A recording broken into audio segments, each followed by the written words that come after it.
மத்திய அரசு கொண்டு வந்துள்ள உணவு பாதுகாப்பு அவசர சட்டத்தை ரத்து செய்ய கோரி உச்சநீதிமன்றத்தில் பொதுநல வழக்கு தொடரப்பட்டுள்ளது.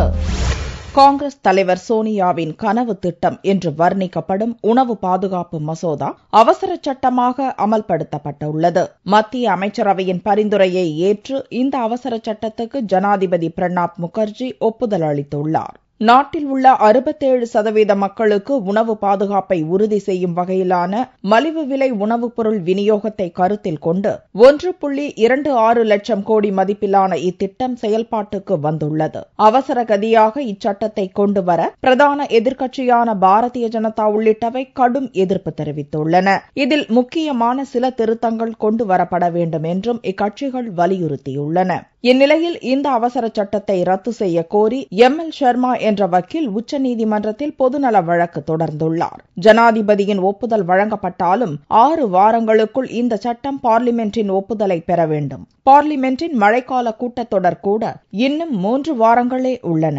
இந்நிலையில் சிறுபான்மை அரசாக உள்ள காங்கிரஸ் தலைமையிலான ஐக்கிய முற்போக்கு கூட்டணி அரசு பார்லிமென்ட் விவாதத்தை தவிர்க்கும் வகையில் குறுக்கு வழியில் இச்சட்டத்தை கொண்டு வந்துள்ளதாகவும், எனவே இச்சட்டத்தை ரத்து செய்ய வேண்டும் என்றும் மனுவில் கூறப்பட்டுள்ளது. ஏற்கனவே இச்சட்டம் பார்லிமென்டில் அறிமுகப்படுத்தப்பட்டுள்ள நிலையில் அவசர சட்டமாக இது கொண்டு வரப்படுவது அரசியல் ஆதாயத்துக்காகவே என்றும் மனுவில் கூறப்பட்டுள்ளது.